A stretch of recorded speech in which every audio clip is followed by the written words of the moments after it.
Tube structure, इसमें क्या होता है कि एक जो बेसिकली एक ट्यूब होती है आउटर पेरिफेरी में, जो एक ट्यूब है, इसके बाद में एक अंदर एक पोर होता है which is called tube in tube. एक बाहर की पेरिफेरी में एक ट्यूब है और एक अंदर पोर है, उसका शेल है, जिसमें सर्विसेज होती है, स्टेयरकेस, लिफ्ट और अदर सर्विसेज सब उसी से जाती है, डक्ट वगैरह रहते हैं। और बाहर की पेरिफेरी में एक फ्रेम्ड ट्यूब स्ट्रक्चर है और दोनों जो है हॉरिजॉन्टल फ्लोर से कनेक्टेड होते हैं, उसमें बीम्स होते हैं, वो जो दोनों को टाई करता है दोनों को, ये सिस्टम, उसके कारण उसकी लेटरल स्टिफनेस बढ़ जाती है, तो that is called tube in tube structure. ठीक है, इसमें बेसिकली जितने जैसे हम जैसे सपोज इसमें मैंने हाइट शो करी है कि नॉर्मल स्ट्रक्चर जैसे अप टू 20 फ्लोर्स हम लोग फ्रेम स्ट्रक्चर कर सकते हैं। उसके बाद में about 30 floor we need some shear walls to transfer the horizontal load. उसके बाद में फिर 50 फ्लोर से आ गया तो frame with share wall compulsory हो जाता है, उसके बिना हो नहीं पाएगा बिकॉज फ्रेम लोड नहीं ले पाएगी। देन जैसे जैसे हाइट बढ़ती है डिफरेंट स्ट्रक्चरल सिस्टम हम लोग अडॉप्ट कर सकते हैं। इसमें लोड जो होते हैं उसमें जैसे मैंने अभी बताया कि दो तरह के लोड होते हैं, एक होता है vertical load, gravity load, dead and live load, जिसमें हमारा सेल्फ वेट ऑफ बिल्डिंग आ गया एंड लाइव लोड आ गया। उसके बाद में जो हॉरिजॉन्टल लोड है उसमें होता है ग्राउंड एक्सेलरेशन। एक्चुअली अर्थक्वेक जो है वो फोर्स नहीं है, वो ग्राउंड एक्सेलरेशन है। जैसे हम लोग बस में बैठे और बस चल दी तो हमारी बॉडी जो है वो हमारे पैर उसके फ्लोर के साथ कनेक्टेड है, उससे कांटेक्ट में है, तो वो फ्लोर उसके साथ मूव हो जाते हैं, लेकिन हमारी बॉडी जो इनर्शिया के कारण पीछे जाती है, वो वहीं रहती है और पैर हमारे मूव हो जाते हैं, गाड़ी आगे बढ़ी। या उसने ब्रेक लगाया तो बॉडी जो है वो उसके साथ में फ्लोर के साथ में कनेक्ट होने से पैर जो है वो रुक जाते हैं और हमारी बॉडी मोमेंटम के कारण वो आगे चली जाती है। तो that is called inertia forces which is generated due to inertia of the body। तो earthquake में क्या होता है, earthquake में ग्राउंड शेक होता है। earthquake is not load, it is a ground motion। उसमें एक्सेलरेशन होता है ग्राउंड में, उसके कारण जो है इनर्शिया फोर्स जनरेट होते हैं बिल्डिंग में।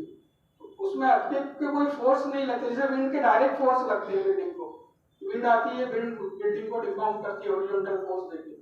earthquake के केस में वो उसका इफेक्ट है इनर्शिया का, सॉरी ग्राउंड एक्सेलरेशन का।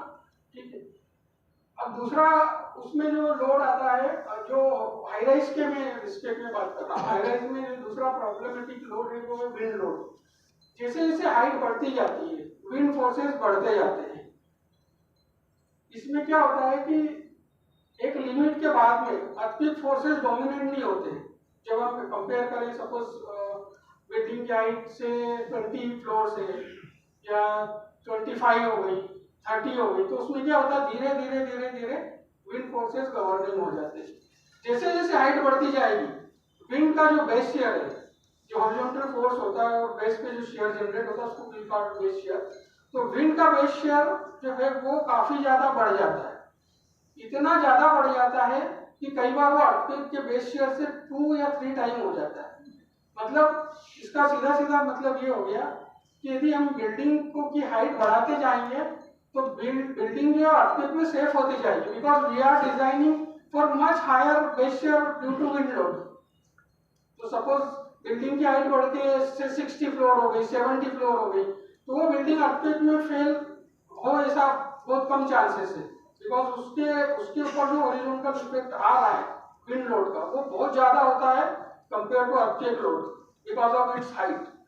तो हॉरिजॉन्टल फोर्स जो विंड लोड होता है उसके कारण वही गवर्निंग लोड होता है हाई राइज में। I am talking about more than 50, 60, 70, 80 floor, 100 floors.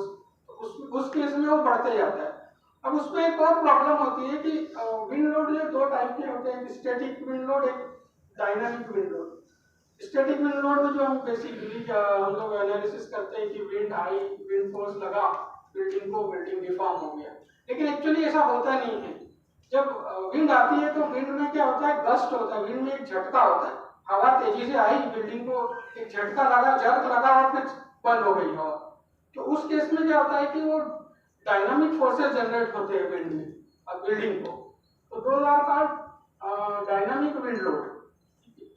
उसमें उसका जो मेथड है कैलकुलेशन का वो डिफरेंट है स्टैटिक लोड से।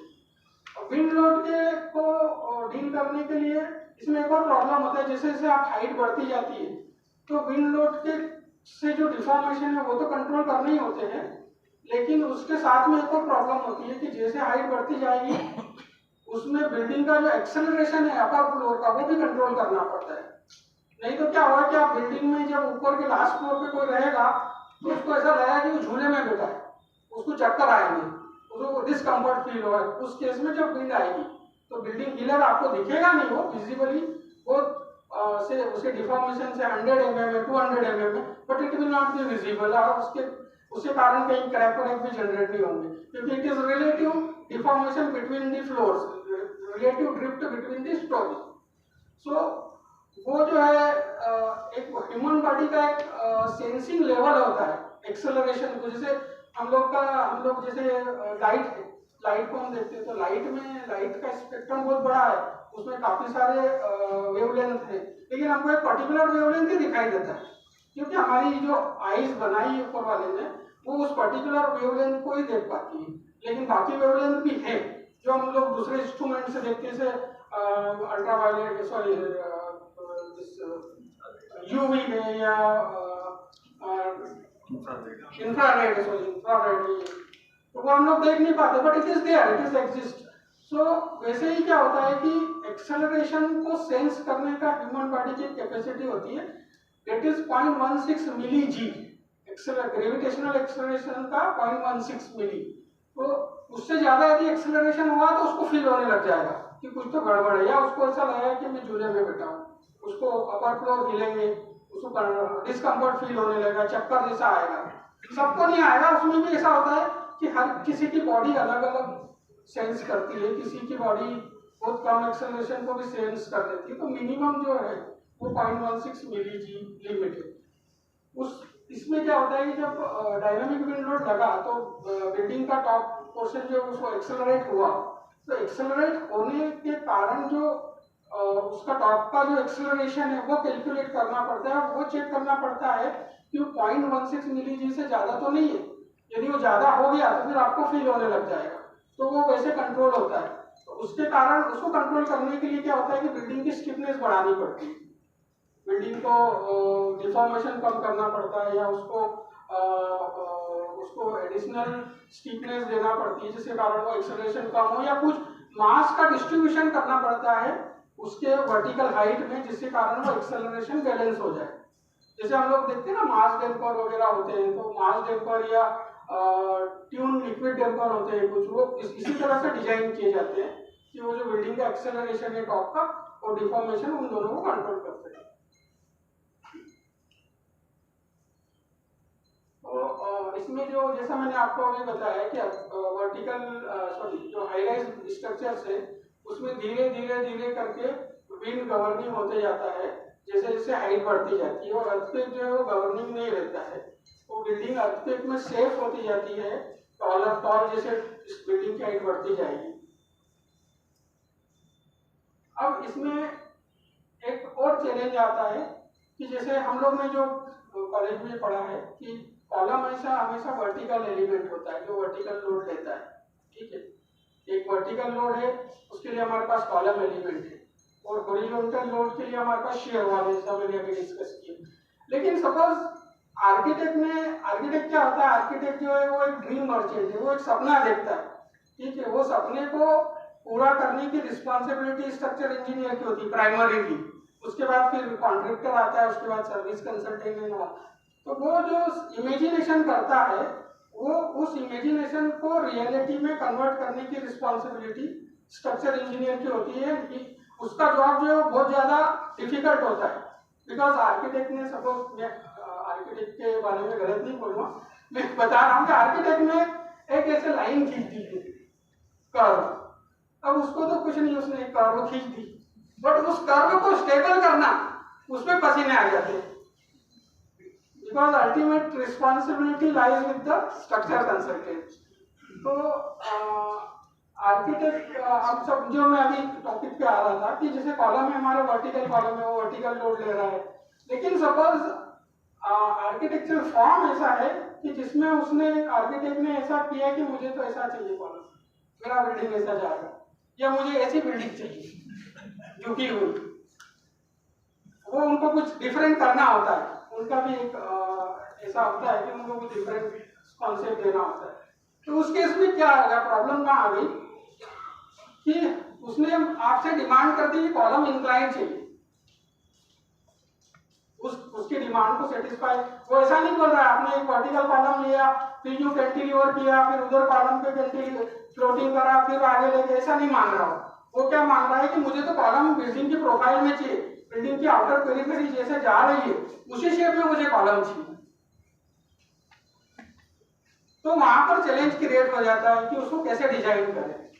तो हमारा जो नॉर्मल स्ट्रक्चर सिस्टम है, बीम कॉलम या वर्टिकल लोड के लिए जो सिस्टम डिजाइन हम लोग पढ़ते हैं वो काम नहीं आता है, सिस्टम वही है, लेकिन अब कॉलम जो है कॉलम नहीं रहा, अब वो कॉलम बीम कॉलम बन गया।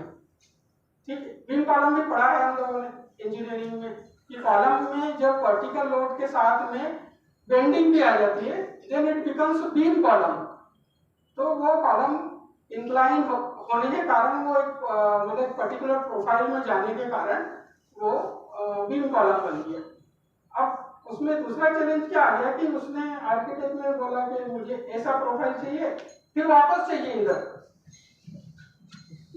मेरा फॉर्म ऐसे करके ऐसे जा रहा है। तो उस केस में हमको एक एडवांस स्ट्रक्चर सिस्टम की तरफ जाना पड़ता है। उसमें एक्चुअली लोगों ने उस पर काम किया और उन्होंने सोचा कि कैसे इसको सेटिस्फाई करें। उसके लिए फिर हम लोग एक एडवांस स्ट्रक्चर सिस्टम, फिर लोग एडवांस स्ट्रक्चर सिस्टम की तरफ गए। सॉरी, मैं विंड लोड में एक चीज बताना भूल गया कि विंड लोड जब होता है तो विंड लोड को एस्टिमेशन करना और जो एक्सेलरेशन है वो सब एस्टिमेशन के लिए एक टेस्ट होता है which is called wind tunnel test. इसमें क्या होता है कि एक स्केल्ड मॉडल बनता है बिल्डिंग का, और एक टनल होती है, जैसे आप ये देख पा रहे हैं कि ये टनल है, ये टनल है, इसमें ये इसका वर्ल्ड स्टाइलिश टावर का मॉडल बना हुआ है, और ये टनल में विंड जनरेट होती है, विंड स्पीड जो आप चाहते हैं वो विंड स्पीड जनरेट हो जाती है। उसमें क्या होता है कि जो आपके बिल्डिंग के आसपास जो ऑब्स्टेकल हैं, जो एग्जिस्टिंग बिल्डिंग है उनको भी मॉडल किया जाता है, बट वो सिर्फ ऑब्स्टेकल जैसे मॉडल करे जाते हैं, उसमें उसके जो स्टीफनेस को एक्चुअल स्केल करके मॉडल नहीं करते हैं। जो बिल्डिंग होता है उसको एक एनालिसिस, पहले स्ट्रक्चर इंजीनियर एनालिसिस करेगा, उसके डिफरेंट मोड शेप में उसका बिहेवियर कैलकुलेट करेगा और वो विंड टनल इंजीनियर को देता है। विंड टनल इंजीनियर उसके बेसिस पे उसके जो मॉडल रिस्पांस आ रहे हैं एनालिसिस में, पहले जो उसने एनालिसिस किया उसके रिस्पांस के बेसिस पे वो एक मॉडल जनरेट करेगा। वो मॉडल की स्टीफनेस एक्चुअल बिल्डिंग की स्टीफनेस का स्केल रहेगी। सपोज जो स्टीफनेस आ रही है उससे थोड़ा सा वो उसको स्केल डाउन करके वो मॉडल जनरेट करेगा। वो फैसिलिटी अवेलेबल है और वो मॉडल वैसा मॉडल वो जनरेट कर पाते हैं जो विंड टनल टेस्ट करते हैं। इसमें वर्ल्ड की एक leading wind tunnel test facility है, वो है इनके पास RWDI, ये कनाडा में है। हमारे भी काफी बिल्डिंग में इन्होंने किया है, मैंने मुंबई में कुछ बिल्डिंग की है उसमें हमने इन लोगों से कराया था, और दुबई में भी किया है इन्होंने। ये leading wind tunnel testing agency है ये वर्ल्ड की। इसमें इन्होंने लगभग सारे टॉल स्ट्रक्चर का इन्होंने किया है विंड टनल टेस्ट। तो ये क्या करते हैं कि आपको विंड का रिस्पांस जो है वो जो एक्चुअल में क्या होता है, कोड जो है जस्ट गाइडलाइन है, कोड में कोड जो बनते हैं वो गाइडलाइन होती है, लेकिन जब आपको बहुत स्पेसिफिक और डिटेल एनालिसिस चाहिए, डिटेल विंड डिस्ट्रीब्यूशन चाहिए, तो आपको फिर एक्चुअल विंड टनल टेस्ट की तरफ जाना पड़ता है।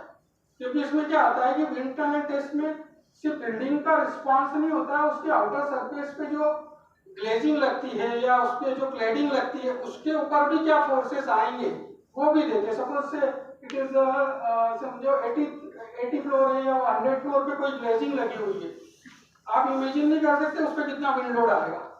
तो वो जो विंड लोड है उसके कारण उसका दूसरा उसका शेप होता है बिल्डिंग का, तो शेप के कारण कुछ ऐसे फोर्सेस जनरेट होते हैं विंड में जो हम लोग नॉर्मल केस में एस्टिमेट नहीं कर पाते। तो उस केस में वो जो ग्लेजिंग है उसके जो एल्यूमिनियम सेक्शन होते हैं या उसके बोल्ट होते हैं उसको डिजाइन करना पड़ता है, तो उसके लिए वो विंड टनल टेस्ट करना जरूरी हो जाता है उनके लिए।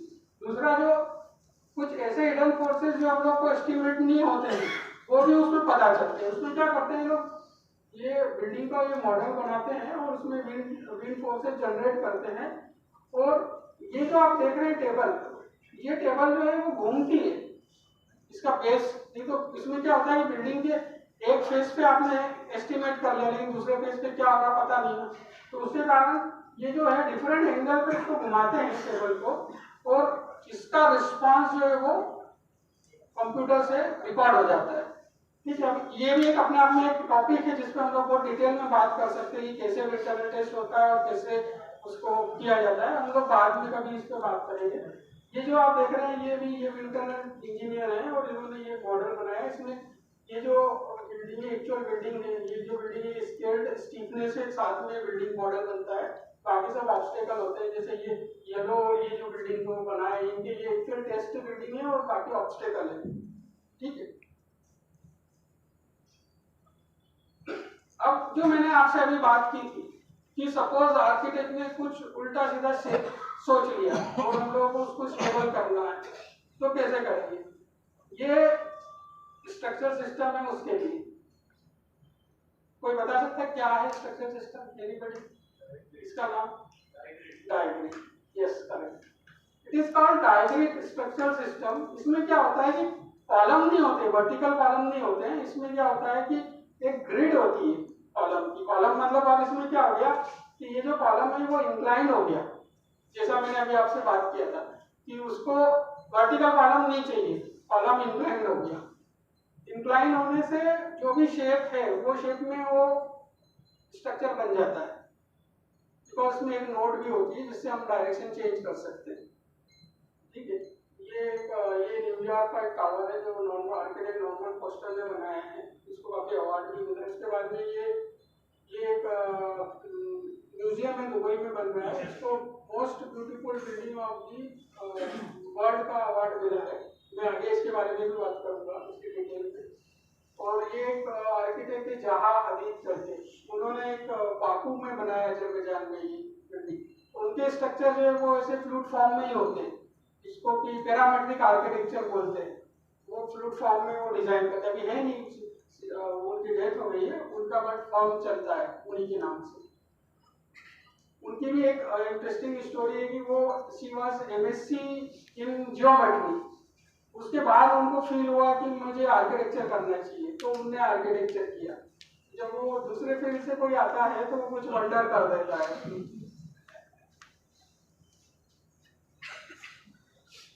जो हम जो सिस्टम की बात कर रहे हैं that is called डायग्रिड।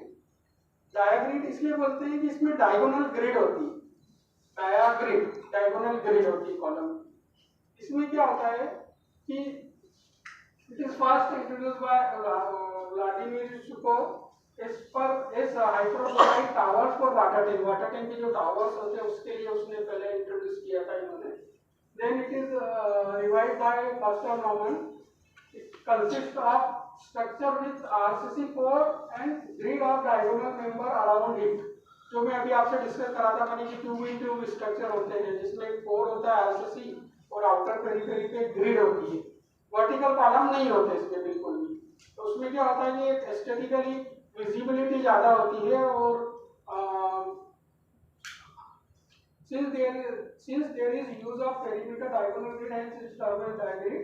use of structural effectiveness and aesthetics, ये जो डायग्रिड सिस्टम है इसमें एस्थेटिक्स भी आता है, जैसे आप ये देख रहे हैं कि ब्यूटीफुल कर्व घुमा दिया उसमें। इसको एक्चुअली क्या हुआ कि 19th century early 19th century में टॉवर बिल्डिंग जब करते थे तो उनको डायगोनल ब्रेसिंग का इंपॉर्टेंस पता चला, उसको लेके किसी ने इस पे आगे काम किया और ये सिस्टम जनरेट हुआ। Almost all conventional vertical columns are eliminated। इससे मैंने अभी बताया कि वर्टिकल कॉलम नहीं होते उसमें, कॉलम जो है वो आपके इंक्लाइंड ही है।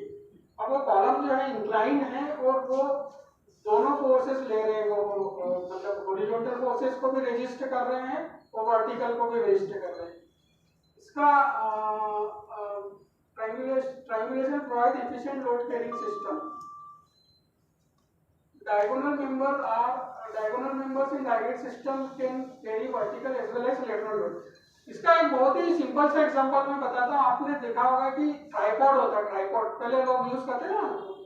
अब जैसे आप बाजार में जाते हैं, गाँव में आज भी यूज करते हैं कि वो तराजू लगाते हैं उसको तोलने के लिए. तो 3 वर्टिकल ये होते हैं, लकड़ी या पाइप होते हैं, उसको पिरामिड शेप में या ऐसे खड़ा कर देते हैं.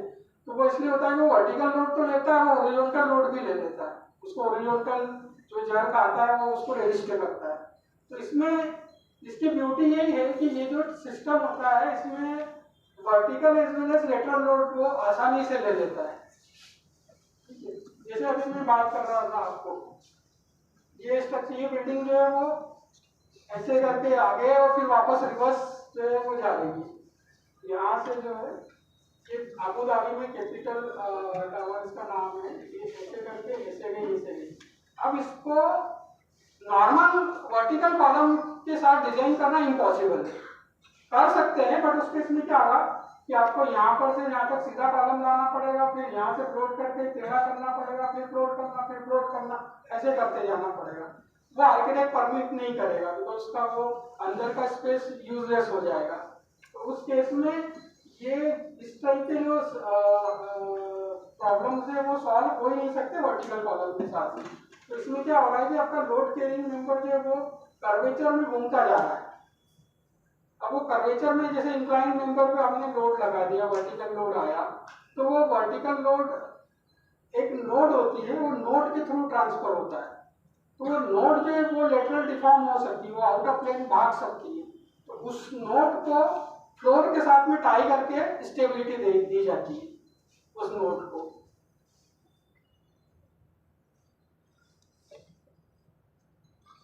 Diagonal structure system can be defined as diagonal member framed as a framework made by the intersection of different material like metal, concrete, wooden. इसके लिए मायने वुडन में भी होता है डायग्रेड, कोई भी मटेरियल में कर सकते हैं. मटेरियल एक डिफरेंट चीज है. Which is used in construction of buildings and roofs. Diagonal structures of steel member are efficient in providing solution both in terms of strength and stiffness, but this widespread application of diagonal is used for large span high-rise building, particularly when they are complex. There are complex in geometries and curve shapes. जैसे मैंने अभी बताया आपको. डायग्रेड system और उसके components में क्या होता है वो बेसिकली मैं आपको एक्सप्लेन करता हूँ. जो डायग्रेड होता है वो it behaves like a 3D box resisting both compression and tension. जैसे मैंने अभी बताया था कि एक फ्रेम ट्यूब स्ट्रक्चर होती है आउटर प्लेन करीब में और एक कोर होता है. अब इसमें क्या हो गया कि ये भी वही सिस्टम है. इसमें क्या है, ये जो दिख रहा है वाइट आपको देख पा रहे हो, ये अंदर कोर है एक आरसीसी, और ये जो आउटर में डायग्रेड है. डायग्रेड जो है वो वेरिएबल हाइट की हो सकती है. जैसे ये 4 स्टोरी डायग्रेड मॉड्यूल है. इसमें क्या हो रहा है कि यहाँ से लेके 1 2 3 4 फ्लोर के हाइट का डायग्रेड सिस्टम है जिसमें लोड को टाई कर रहा है फ्लोर वो एट एवरी 4th फ्लोर.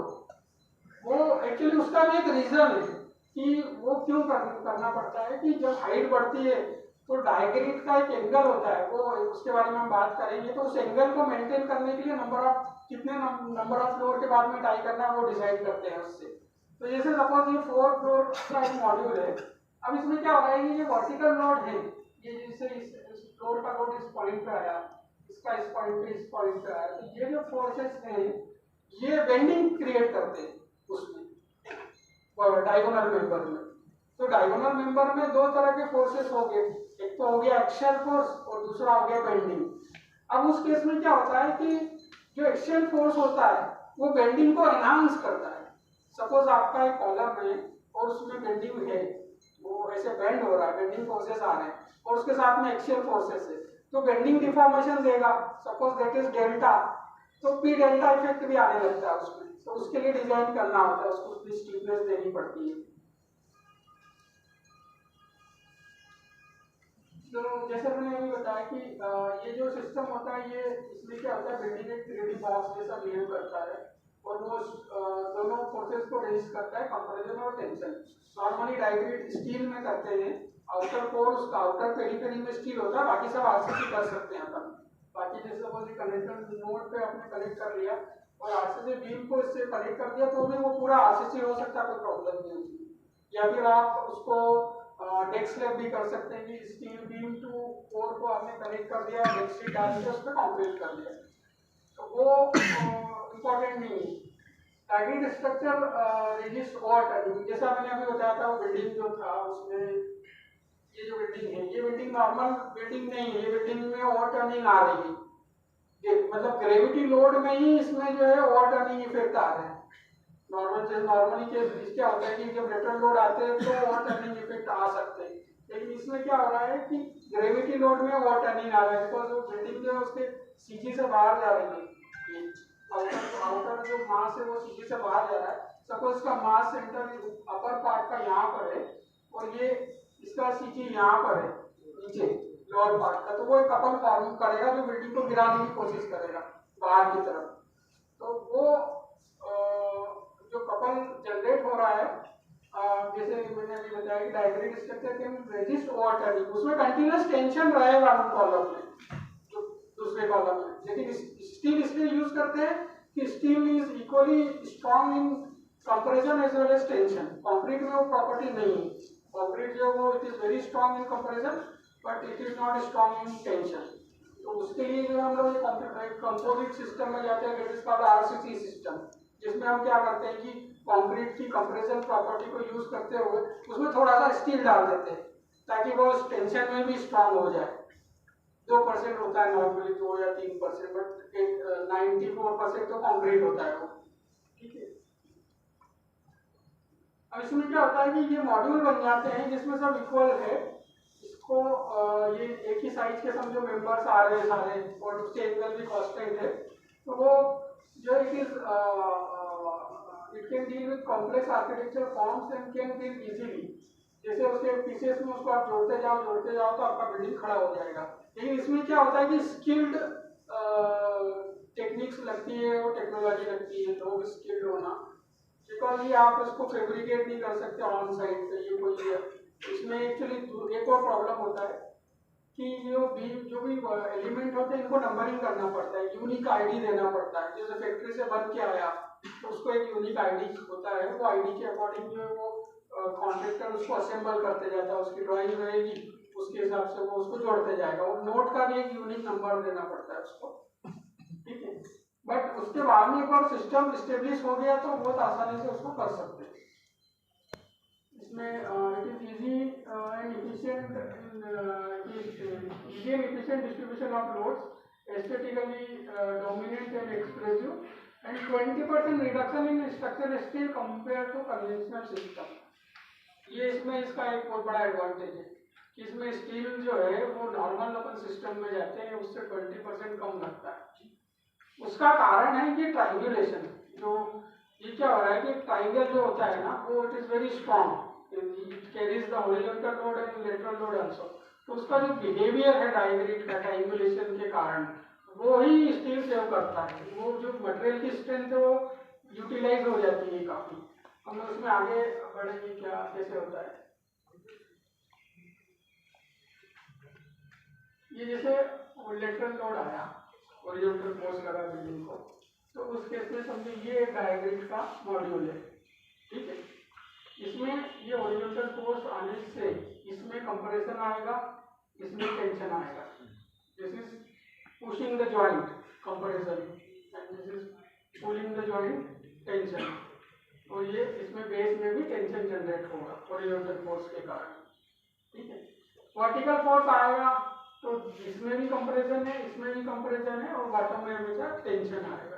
तो जो आउटर पेरिफेरी में जो एक ये होता है इसको बोलते हैं रिंग बीम, ये आउटर पेरिफेरी में लेना पड़ता है। ये वो टेंशन को डील करता है जो टेंशन जनरेट हो रहा है। सपोज आप एक ऐसा इंक्लाइंड मेंबर, आप दो वर्टिकल दो मेंबर को इसे खड़ा कर देते हैं और उसके ऊपर लोड डालते हैं, तो वो क्या करेगा कि उसका बेस को एक्सपांड करना चाहेगा कैसे भी करके। तो बेस को एक्सपांड करने के लिए करना चाह रहा है, मतलब उसमें बॉटम में टेंशन जनरेट हो रहा है। तो टेंशन को कैरी करने के लिए ये रिंग बीम होता है, ये जो रिंग बीम पेरी में घूम रहा है उसको उसके लिए डिजाइन करते हैं। लेकिन वो जो फ्लोर है वो फ्लोर भी उसको रिजिडिटी देता है, तो फ्लोर की अपनी स्ट्रेंथ होती है, उसको भी यूटिलाइज किया जा सकता है। तो अगेन ये जो है हॉरिजॉन्टल फोर्स के कारण एक मेंबर में कंप्रेशन आ रहा है, एक मेंबर में टेंशन आ रहा है। बेस में जो है वो टेंशन नहीं है, ठीक है।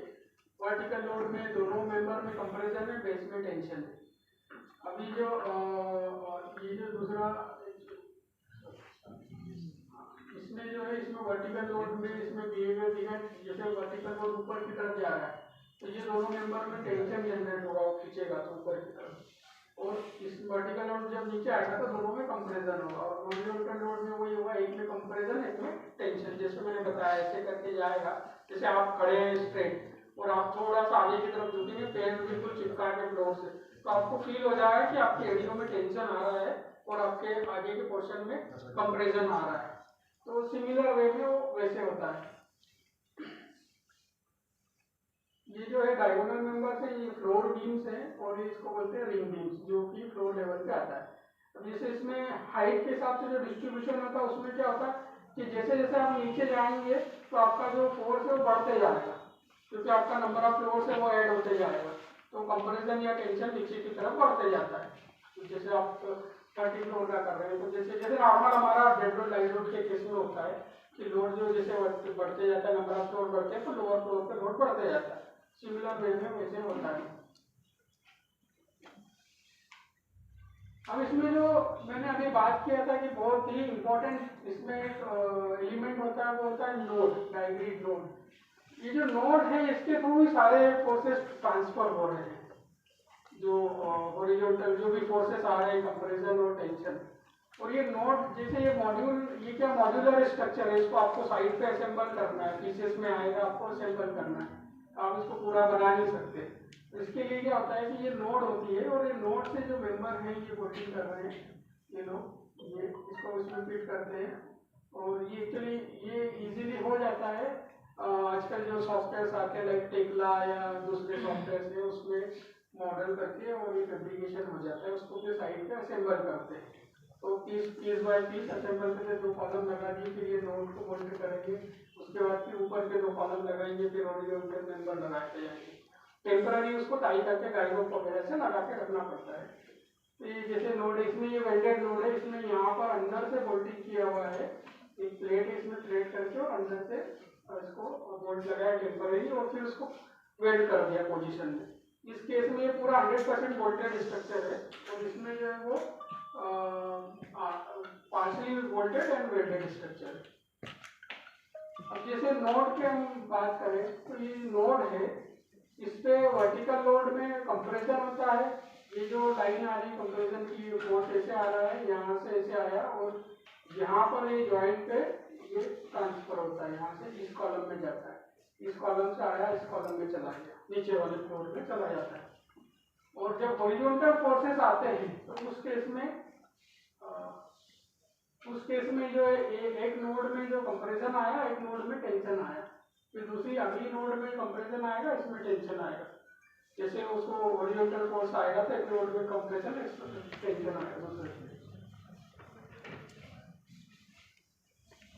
अब जो अभी मैंने बात किया था कि 3-4 फ्लोर में नोड दिखाई दी, किसी में वो 2 फ्लोर में ही होती है, किसी में 3 फ्लोर में होती है, या किसी स्ट्रक्चर में वो एक फ्लोर में भी हो सकती है।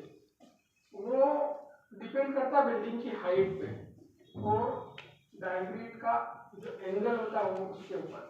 जैसे अभी वर्टिकल लोड के लिए जो है हमको 90 डिग्री का एंगल चाहिए, हमको स्ट्रेट चाहिए कॉलम, लेकिन हॉरिजॉन्टल लोड के लिए जो शेयर रिजिडिटी के लिए जो एंगल है वो 35 डिग्री।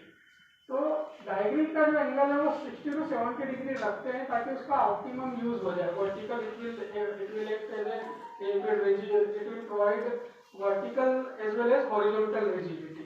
तो जो इसमें क्या लोगों ने इसमें काफी काम किया और इटरेशंस किए, उसके बाद में उन्होंने पाया कि अपन यदि इसको 60 to 70 डिग्री पे रखते हैं डायग्रिड के एंगल को, तो वो बहुत ऑप्टिमम रिजल्ट देता है, वो ऑप्टिमम परफॉर्मेंस आता है स्ट्रक्चरल मेंबर का। ठीक है, तो डाइग्रिड का एंगल नॉर्मली 60 to 70 डिग्री रखते हैं। अब मान लो सपोज बिल्डिंग की हाइट ज़्यादा है, तो वो एंगल को मेंटेन करने के लिए हो सकता है 3 फ्लोर के बाद में टाई करना पड़े, वहाँ से एंगल मेंटेन होगा।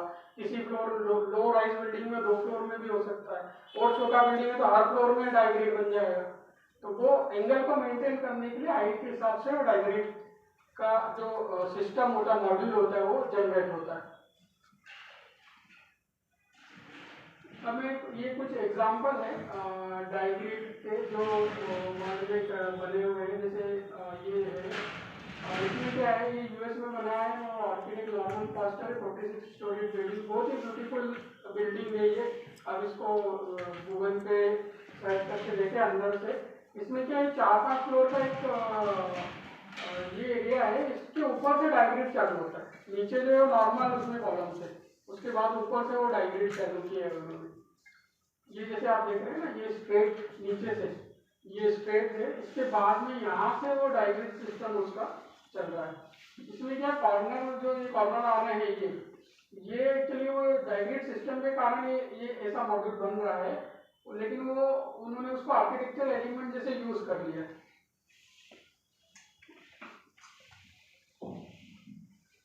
ये कैपिटल गेट टावर, इसमें इसकी हाइट है 165 मीटर, 36 फ्लोर का है, और RMGM आर्किटेक्ट ने किया है। इसमें जैसा आपने बताया कि ये कोर है, इसका ये कोर चल रहा है पूरा RCC, और ये एक साइड में बिल्डिंग इधर है और दूसरी साइड में पूरी बिल्डिंग दूसरी साइड में चली गई कोर के, कोर से पूरी बिल्डिंग बाहर लटक गई।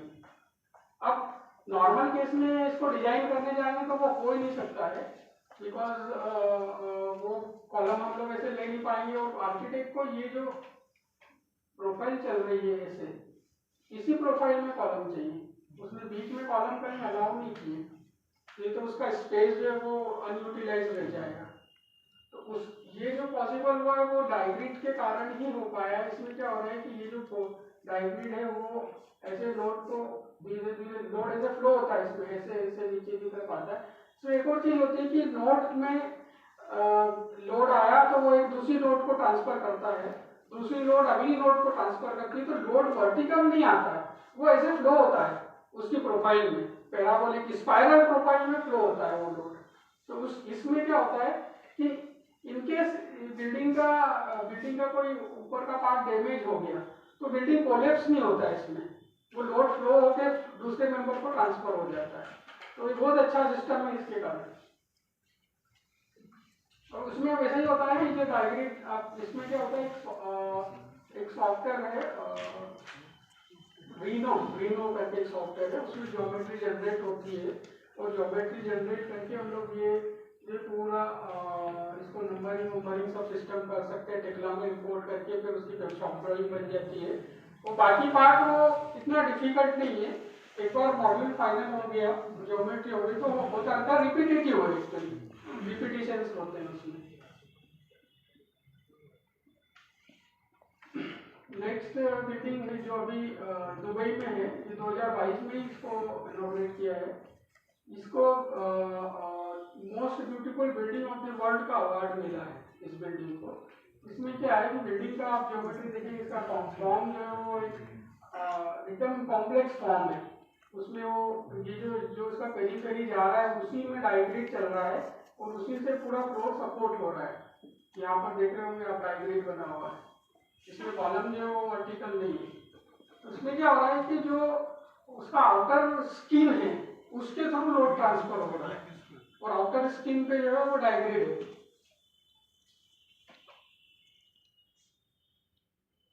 ये उसका मॉडल है, ये डाइग्रिड बना हुआ पूरा आउटर स्किन में, और ये उसका सेक्शन है जिसमें ये कोर है, एंड देन फ्लोर है इसमें एक बड़ा एक ऑडिटोरियम भी है, ऊपर एग्जीबिशन स्पेस है, ये भी म्यूजियम है एक्चुअली।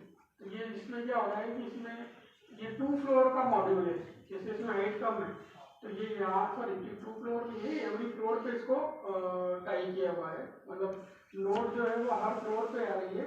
तो ये सिंगल फ्लोर डाइग्रिड सिस्टम है। ये इसका एग्जीबिशन का एक फोटो है जो चल रहा है।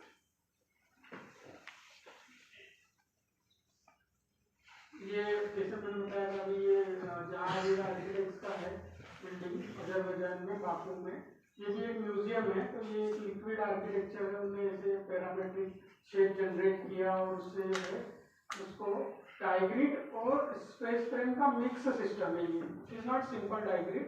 इसमें आप देखेंगे तो क्या होगा कि एक और स्कीन है, मतलब सिंगल स्कीन पे नहीं चल रहा है वो जो है 3D ट्रस और डाइग्रिड का मिक्स कॉम्बिनेशन यूज किया है उन्होंने। बट ये it is very beautiful building और इसको काफी अवार्ड भी मिले because of it's architectural form. ये एक यूके में है, बर्मिंघम में एक रेलवे स्टेशन है जिसकी रूफ जो है वो आर्किटेक्ट ने डिजाइन की है वुडन में और वो डाइग्रिड में करी है। डाइग्रिड में रूफ भी डिजाइन कर सकते हैं हम लोग। तो उसने क्या किया है कि इसमें ये नोड जनरेट किए हैं और ये सब इक्वल लेंथ के मॉड्यूल है। इसमें नोड भी फिक्स होती है और उसके एंगल होते हैं, तो नोड अलग बनती है। बाकी जो मेंबर्स है वो नोड पे आके मिल रहे हैं और उसको बोल्टिंग किया उन्होंने। वो नोड जो मेटल की है, उसने स्टील की एक नोड बनाई है, उसमें बोल्टिंग किया हुआ है, वुडन स्ट्रक्चर है और उसका स्पान 35-36 मीटर के आसपास है। इसमें ये आप देखेंगे ये दिख रही है आपको शायद नोड देख पा रहे हो, इसमें मेटल की नोड है और वुडन के डाइग्रिड मेंबर है जो ये पूरे प्लेटफॉर्म पे स्टेशन पे यूज हो रहे हैं। कुछ पार्ट में इन्होंने स्टील डाइग्रिड भी यूज किया है बिकॉज ऑफ वो डिजाइन रिक्वायरमेंट हो सकती है, तो मिक्स सिस्टम है वो वुडन के साथ में उन्होंने स्टील मेंबर को यूज किया है। ये जो कैंटिलीवर किया है, ये कैंटिलीवर भी उन्होंने वुडन डाइग्रिड में किया हुआ है।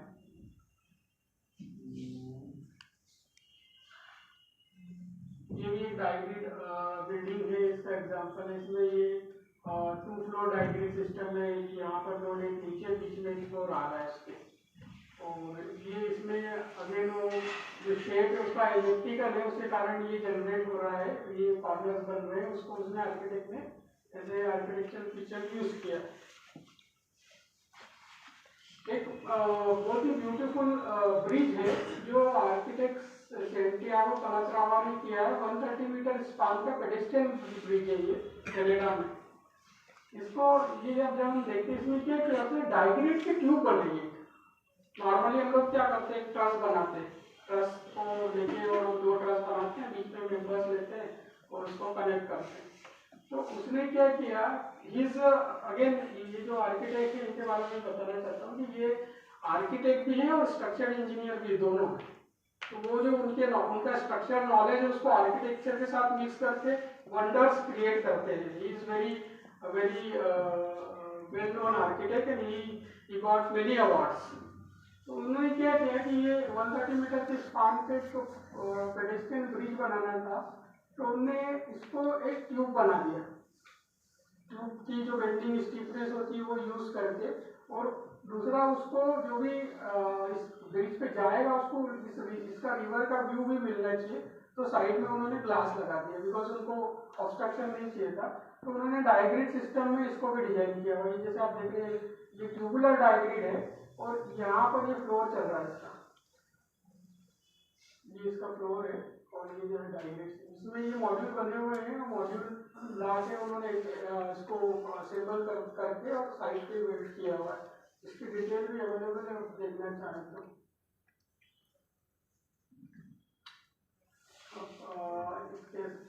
मैं इसको कंक्लूड करना चाहूँगा कि diagrid structural systems is very good, efficient and impressive structural system for high rise and complex forms and also for other complex architecture geometry of buildings and structure. Despite of many advantages, Daigrid structural system is still there. There is more need to explore new tricks and configuration in the structure. Engineering and fabrication of joint is complex subject and need to be explored in more depth. इसमें main problem क्या है कि जो joint है वो joint को बनाना, उसको factory में बनाना, असेंबल करना और उसको नंबरिंग, जैसे मैंने बताया कि हर नोड का एक नंबर होता है अलग, यूनिक आईडी देते हैं, ऐसे ही मेंबर का भी आईडी होता है। तो उसके लिए वो स्किल्ड लोग चाहिए होते हैं, फैब्रिकेटर्स भी चाहिए होते हैं। नॉर्मल जो पीवी फैब्रिकेटर है वो नहीं कर सकता इसको, जो जिसने किया है वही कर सकता है। That's all.